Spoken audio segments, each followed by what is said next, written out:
कोशिश कर हल निकलेगा, आज नहीं तो कल निकलेगा। हेलो दोस्तों, मेरा नाम है विश्वजीत और आप देख रहे हैं मिशन योर टारगेट। आज मैं लेकर आया हूँ विभिन्न परीक्षाओं के कुछ महत्वपूर्ण क्वेश्चंस, जो कि जैसे पिछले वर्षों में पूछे गए सवालों में से कुछ चुनिंदा क्वेश्चंस हम लाए हैं। ठीक है, तो इसमें मैं हिस्ट्री के क्वेश्चंस लाया हूँ, जिसमें से ज़्यादा क्वेश्चंस नहीं है, थोड़े ही क्वेश्चन है, मगर बहुत ही महत्वपूर्ण क्वेश्चन है। तो आप सभी लोग इन क्वेश्चंस को बहुत ही ध्यान से देखिए, जिससे कि आप लोग को ये आइडिया मिल सके कि क्वेश्चंस किस एग्जाम में कितने लेवल के पूछे जाते हैं।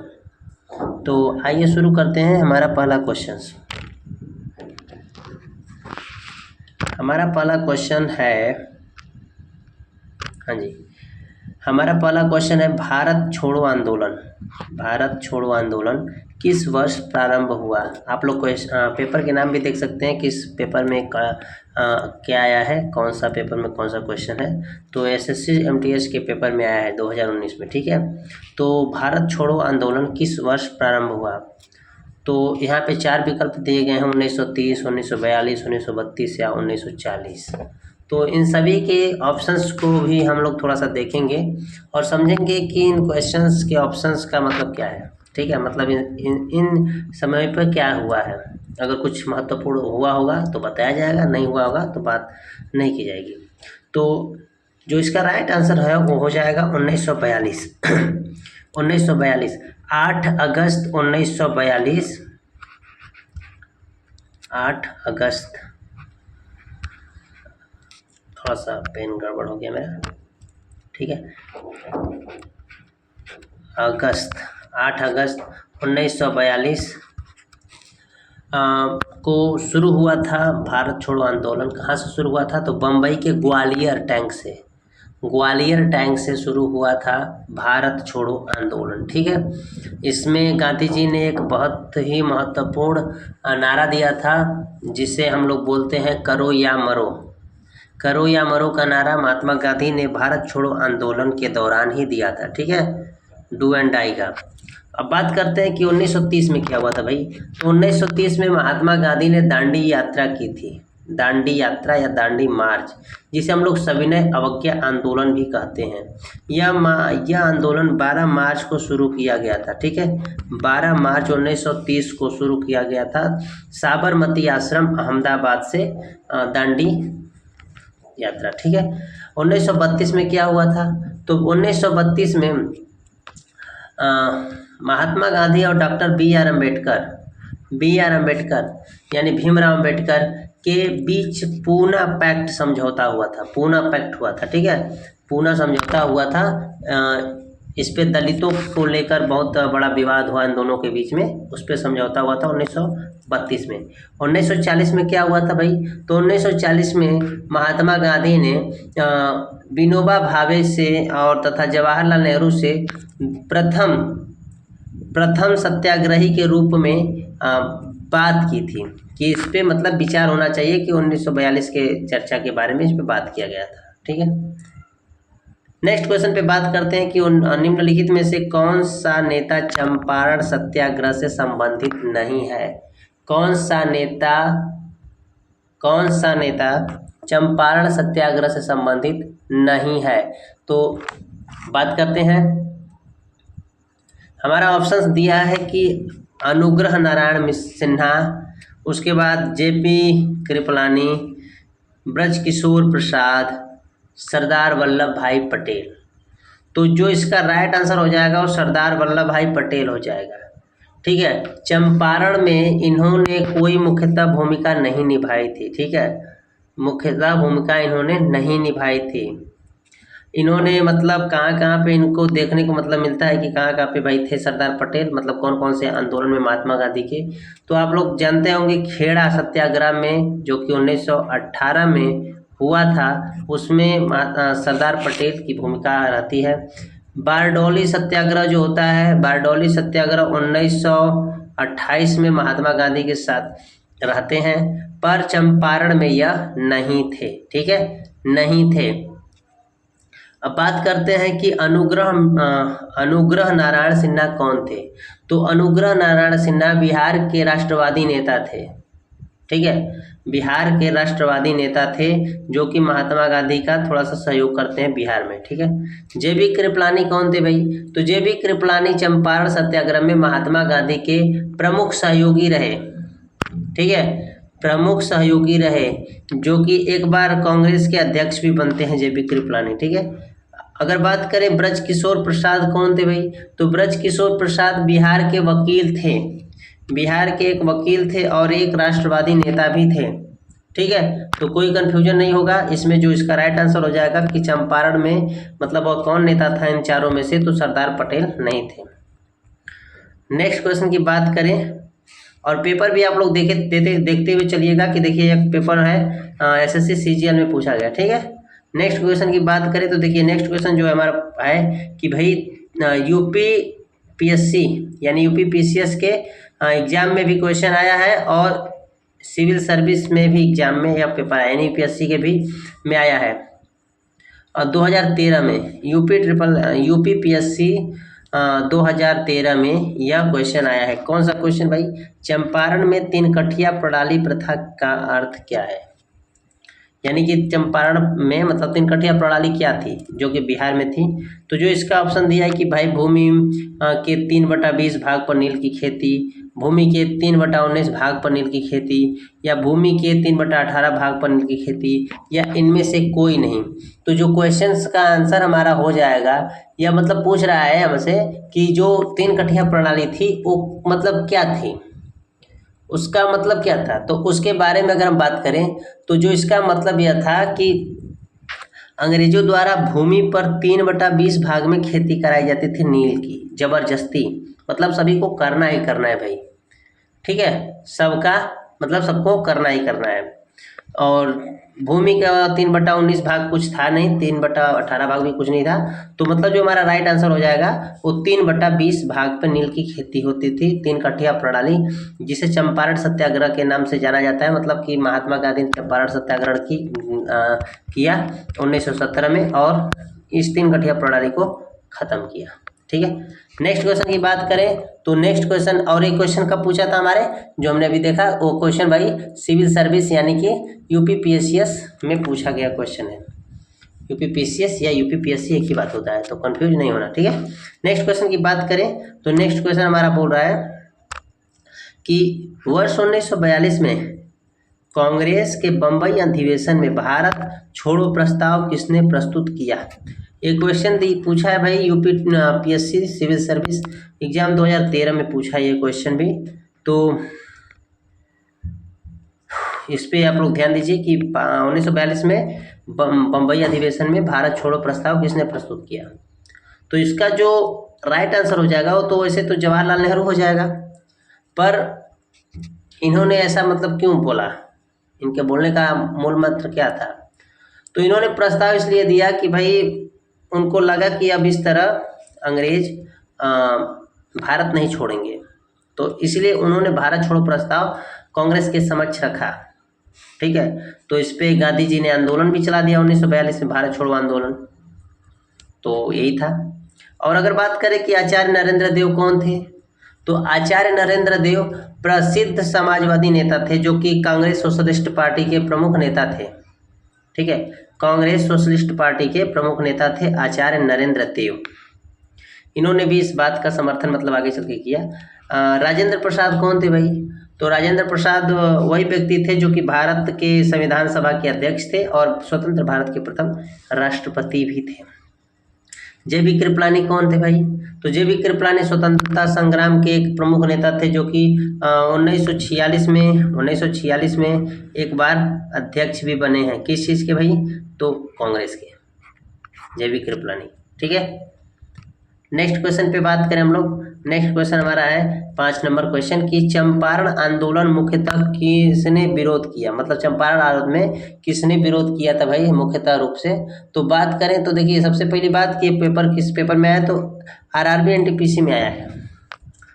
तो चंपारण आंदोलन मुख्यतः किसके विरोध में था, किसके विरोध में, मतलब तो जाहिर सी बात है भाई कि चंपारण जो सत्याग्रह हुआ था 1917 में हुआ था और नील की जबरन खेती के लिए किया गया था ये तो। ठीक है, आप सभी लोग जानते हैं कि नील की जबरन खेती कराई जाती थी 3/20 भाग पे, 3/20 भाग पे नील की जबरदस्ती खेती कराई जाती थी, जिसका विरोध किसने किया?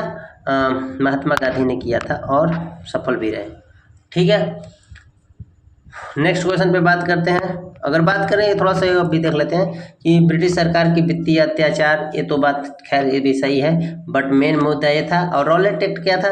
तो रॉलेट एक्ट 1919 में आया एक कानून था जिसे हम क्या नाम था उनका, सरदार पटेल, इन्हें इसे काला कानून बोलते हैं और सभी लोग मतलब इसका विरोध भी करते हैं। रॉलेट एक्ट के विरोध में ही जलियांवाला बाग में शांतिपूर्ण से प्रदर्शन हो रहा था। तो 13 अप्रैल 1919 को जलियांवाला बाग हत्याकांड होती है। ठीक, नेक्स्ट क्वेश्चन पे चलते हैं। 6 नंबर क्वेश्चन। 6 नंबर क्वेश्चन हमारा बोल रहा है कि गांधी जी को चंपारण की समस्या के बारे में किस शहर में बताया गया? मतलब गांधी जी कहाँ थे उस टाइम जब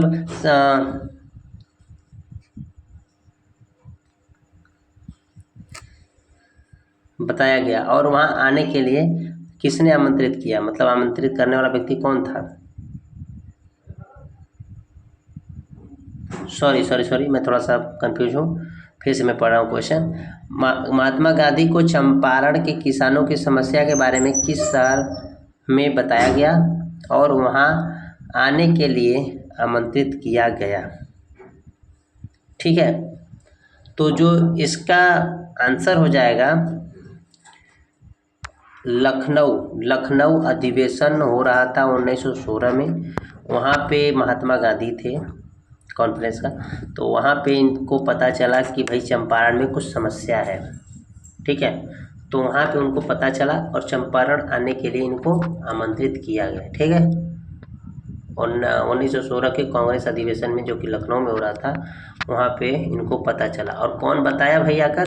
तो उनका नाम था राम कुमार शुक्ल। क्या नाम था? राम कुमार शुक्ल जी बताते हैं चंपारण की समस्या महात्मा गांधी को। तो महात्मा गांधी ने बोला कि भाई ठीक है, हम आएंगे जरूर। ठीक है, और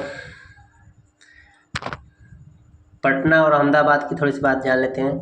तो चंपारण जाते समय महात्मा गांधी पटना भी पहुंचे थे उसी समय, यानी 1917 में। वहाँ पे राजेंद्र प्रसाद से इनकी मुलाकात होती है पहली बार। ठीक है, पहली बार होती है। पहली बार अगर क्वेश्चन पूछे कि भाई महात्मा गांधी की मुलाकात राजेंद्र प्रसाद से कहाँ हुई, तो पटना में हुई। कब हुई? 1917 में हुई। अहमदाबाद की बात करें तो अहमदाबाद यहाँ पर क्या कहते हैं, अहमदाबाद मिल मजदूर आंदोलन आप लोगों ने सुना होगा। तो कब हुआ था? 1918 में हुआ था। 1918 में मिल मजदूर आंदोलन हुआ था। ठीक है, नेक्स्ट क्वेश्चन पे बात करते हैं। नेक्स्ट क्वेश्चन हमारा बोल रहा है भाई, नेक्स्ट क्वेश्चन बोल रहा है हमारा कि भारत छोड़ो आंदोलन के बाद निम्नलिखित में से कौन सी घटना हुई? भारत छोड़ो आंदोलन के बाद निम्नलिखित में से कौन सी घटना हुई? ये क्वेश्चन आया है आरआरबी एनटीपीसी में। ठीक है, आरआरबी एनटीपीसी में आया है क्वेश्चंस। तो बोल रहा है कि भाई क्या रॉलेट एक्ट हुआ, दांडी मार्च हुआ, या ब्रिटेन के लेबर सरकार का द्वारा कैबिनेट मिशन भारत भेजा गया, या मुस्लिम लीग की स्थापना हुई, क्या हुआ भाई? तो सबसे पहली बात कि जब भारत छोड़ो आंदोलन होता है 1900, कब होता है बताइए भाई?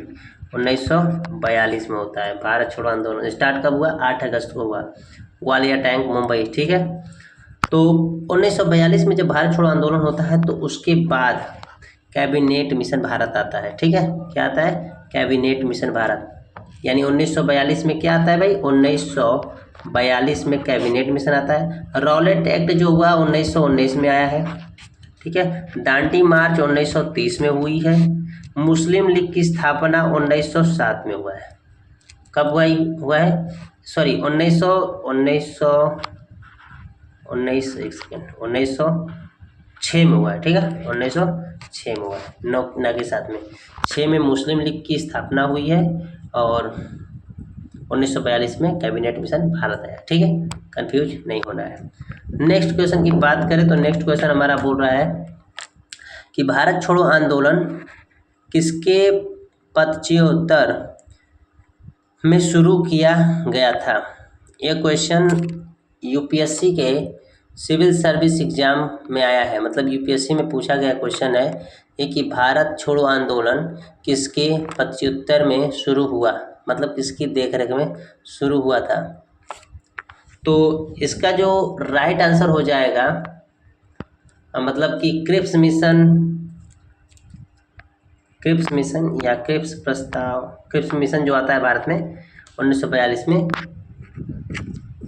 इसी के समय भारत छोड़ो आंदोलन होता है। ठीक है, अगर कैबिनेट मिशन की बात करें तो कैबिनेट मिशन जो था 1946 में आता है।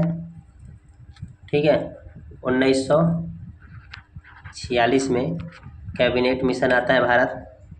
साइमन कमीशन की बात करें तो साइमन कमीशन कब आता है भारत, तो आता है 1900, कब आता है भाई, 1928 में आता है, फरवरी 1928 में आता है साइमन कमीशन। क्रिप्स मिशन जो होता है 1942 में आता है, 1942 में आता है, 1942 में क्रिप्स मिशन आता है। बेबेल योजना कब आया भाई, तो बेबेल योजना जो था 1945 में आया, और इसमें ये बताया गया कि जो मतलब शिमला समझौता हुआ था उस विषय में इस पे बात किया गया था। और बेबेल योजना के बाद आता है माउंटबेटन योजना जो कि भारत विभाजन के बारे में था। तो यही था। ठीक है, नेक्स्ट क्वेश्चन पे चलते हैं, और नेक्स्ट क्वेश्चन हमारा बोल रहा है कि निम्न कथनों पर विचार कीजिए। निम्न कथनों पर विचार कीजिए। अब कथन क्या क्या है भाई, तो हमारा जो कथन है वो बोल रहा है कि डॉक्टर राजेंद्र प्रसाद ने गांधी जी को चंपारण आने के लिए प्रेरित किया, तो नहीं, इन्होंने तो नहीं किया था, क्योंकि मैंने अभी बात की कुछ समय पहले कि राजेंद्र प्रसाद से महात्मा गांधी ने पटना में मिले पहली बार, पटना में पहली बार महात्मा गांधी राजेंद्र प्रसाद से मिले, तो ये तो बात गलत हो गई।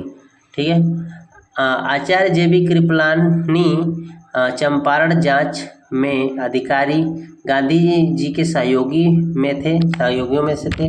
तो मैंने पहले बात किया था कि जेबी कृपलानी महात्मा गांधी के सहयोगियों में से थे। ठीक है ना, सहयोगियों में से थे। ठीक है, और तो यही पूछा है कि सिविल सर्विस में आया है एग्जाम में, और पूछा है कि इसमें से सही कौन है, क्या केवल एक सही है, क्या केवल दो सही है, क्या केवल एक दोनों, मतलब एक या और दोनों सही है, न तो एक सही है न तो दो सही है। तो जैसा कि मैंने बताया कि महात्मा गांधी ने तो राजेंद्र प्रसाद से पहली बार मुलाकात पटना में की थी, तो जो हमारा सही है आंसर हो जाएगा वो हो जाएगा आचार्य जेबी कृपलानी चंपारण जांच में महात्मा गांधी के सहयोगियों में से थे। ठीक है, तो इसका राइट आंसर हो जाएगा ऑप्शन बी, केवल दो। ठीक है, तीन कठिया प्रणाली या तीन कठिया प्रथा क्या थी। ठीक है, तीन कठिया प्रथा या तीन कठिया प्रणाली क्या थी, ये क्वेश्चन आया है यूपी पीजीटी में। ठीक है, पीजीटी का मतलब होता है, मतलब जो हायर लेवल पढ़ाने वाला होते हैं प्रोफेसर वगैरह के लिए, टीचर्स के लिए, उसमें पीजीटी होता है। 2019 में क्वेश्चन पूछा। इसमें जो हमारा तीन कठिया प्रथा जो थी वो क्या थी, तो इसमें ऑप्शन है कि किसान को अपनी भूमि के 3/20 भाग पर नील उगाने के लिए बाध्य करना, 3 प्रकार की मिट्टी की व्यवस्था, 3 प्रकार के फसलों की व्यवस्था, 3 ऋतुओं की संबंधित व्यवस्था। तो इस क्वेश्चन को हमने पीछे भी देखा था कि किसानों को अपनी भूमि पर 3/20 भाग पर नील की खेती करने के लिए बाध्य किया जाता था। यही था तीन कठिया प्रणाली। ठीक है, तो आई होप आप सभी लोग को क्वेश्चन अच्छे लगे होंगे, और आज हमारे पास सिर्फ 10th क्वेश्चन थे, तो आप लोग इसे थोड़ा सा अच्छे से देख लीजिएगा, जैसे कि आप सभी के क्वेश्चंस जो डाउट थे मन में ख़त्म हो सके। और हम मिलेंगे नेक्स्ट वीडियो में 10 क्वेश्चंस के साथ, और ऐसे ही प्रीवियस ईयर क्वेश्चंस को लाते रहेंगे, और जिससे कि आप सबको पता चलता रहे कि मतलब कैसे पेपर में सवाल आते हैं किसी भी एग्जाम में। ठीक है, तो फिर मिलते हैं नेक्स्ट वीडियो में, तब तक के लिए जय हिंद।